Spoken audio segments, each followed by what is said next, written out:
Okay, hopefully this is working. The first thing that you need to do is you need to download this file that I've given you. So you're going to click on it, and what's going to happen is you're going to get these three little dots up here, and those three little dots will help you be able to download it. So you're going to click on this, and you're going to say to download.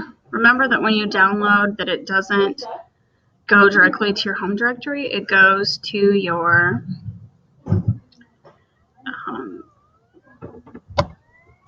downloads. So please pay attention to where you're putting it. So it has to go into your home directory. For me, I'm just putting it on the desktop for ease of use.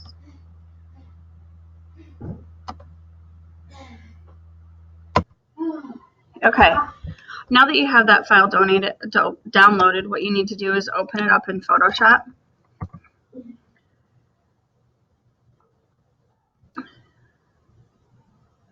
And then you're just going to go into Photoshop under File and open it. This is my reminder for at the end of the period. I want to make sure that you're saving it. So you're going to go in and do File Open, and you're going to look for that picture, and it's called Shut 3, I believe. Triple shut. Okay, the first thing that you're going to want to do is you're going to want to duplicate that layer. So you're going to click on it, right click on it, and duplicate your layer so that you have an extra copy for you to work on. Then what we're going to do is we're going to put some shapes right over his head. So the first thing I need you to do for the shape component is to use that shape tool and make 3 different shapes. And you're going to put them just right over his head.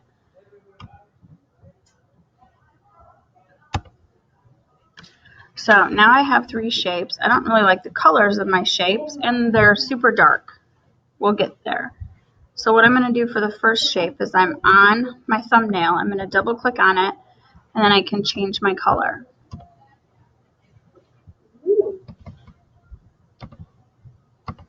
I'm going to double click on my other one, change my color.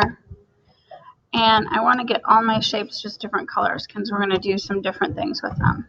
So now that I have these 3 shapes, the last shape that I need for today's activity is a rectangle. So I'm going to go down here and do my rectangle, and I'm going to drag it all the way over. We're going to use this as a place to put text later, but first we just need a rectangle there. So down to my circles, let's talk circles. So on my red ellipse, I'm going to go down here, and I need to change my opacity. So if I change my opacity, suddenly I can start to see Mr. Shut.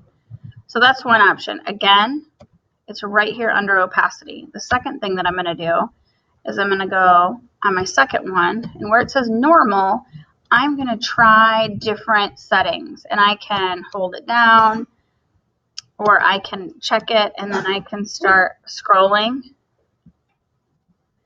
And I'm going to have different effects. And I want to find one that I like, something that works. Okay. Then I'm going to go up here to my third one, and I'm going to try one other effect.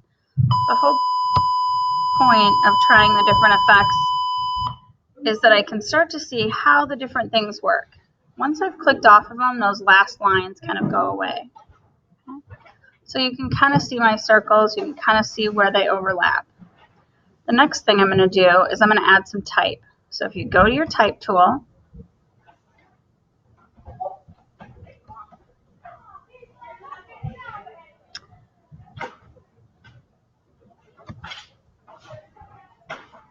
hang on one second.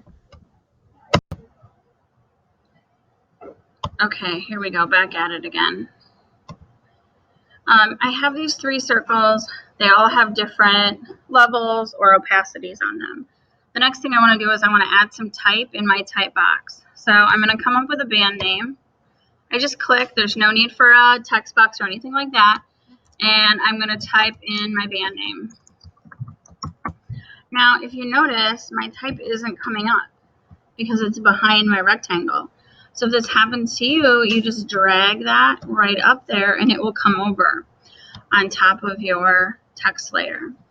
Then if you go into Window, there's some cool functions in here under Character, and you're going to get this character palette that opens up.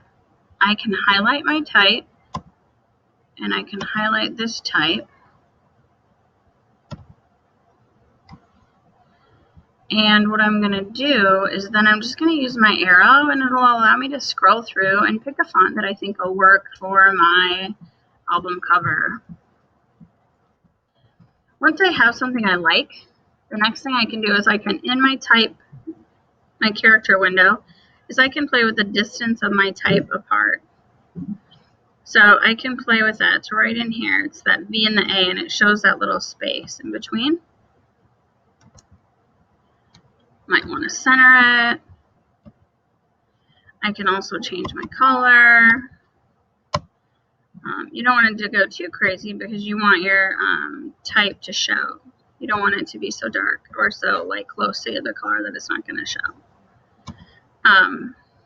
The next thing I'm going to do is I'm going to show you a secret stash of cool stuff for changing the layer style. So if I double click on this, I get another pop-up window. And in that pop-up window, I have lots of options. My first option is to click on something. My second option is then to click it and then click on it. So if I click on bevel and emboss, it bevels my stuff, but then if I click over here, it gives me a lot more options, things I can start to play with. So I have two options here, to click and then click. So it's kind of like that double click, things that I can start to play with. And it starts to make my type look a little more lively, a little more exciting. Remember, every time there's an arrow, it's something that I can start to play with so that I can start to show that I understand different things I can do with my type. The last thing I'm going to show you, you might have to rewind and watch this a couple times. I'm going to go onto Google, and what I'm going to do is I'm going to grab a grunge texture. And it doesn't really matter for this. We just need something pretty simple. And you're going to right click it and copy it. It's already copied, so it's going to come right in, and we want to make sure that it goes over our type, and I'm going to do a Control V. It's super tiny, so I need to make it bigger. So I'm going to Control T. Notice how pixelated it is as I'm doing transform. That happens because there's not enough working memory for the computer. So now I'm going to hit enter, and it's not that pixelated anymore. So you're going to have, at this point, texture over the top of everything that's going to make it a little bit more challenging to see. So we can kind of see what we're working with. We want to make sure that there's no texture on his face. We kind of want to remove that. And to remove that, we're going to use a mask. So if you look right down here, there's a little mask button. And I get this extra mask that pops up. I want to make sure that I'm highlighted on that. And then I'm going to come over to my color, and I need to flip. I'm going to switch my foreground to my background. I need that black brush. And I'm going to grab that brush, and in my submenu right up here, make the brush a lot bigger because I want to be able to kind of do less work. So I really just want to get the texture off of his face. So I have a black brush and my layer mask, and then I just do this. And now there's no more texture on his face. So it kind of brings that detail back. So maybe before it was a little distracting. I'm just going to remove it over his whole shirt right here just so that you can kind of see the difference once you start to remove something. And then if you look over here, you can see how it is really saying don't put texture on those areas that I've drawn that black area. Okay. The other thing that I still can do with my texture is I don't have to leave it with just the opacity shift. I can go back and I can start to play with these blend modes again. And I might find something that I really like. Okay, that looks a little maybe more album cover-esque than just playing with the transparency.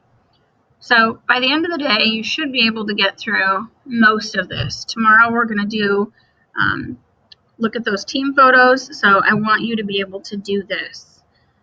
Make sure today that when you go in to save, you go to File, Save As.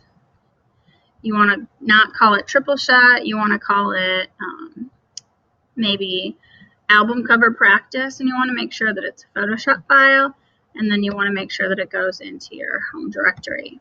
So hopefully today your experience with the sub will be a lot better than it was the last time. If you have questions, you should be good. If not, email me.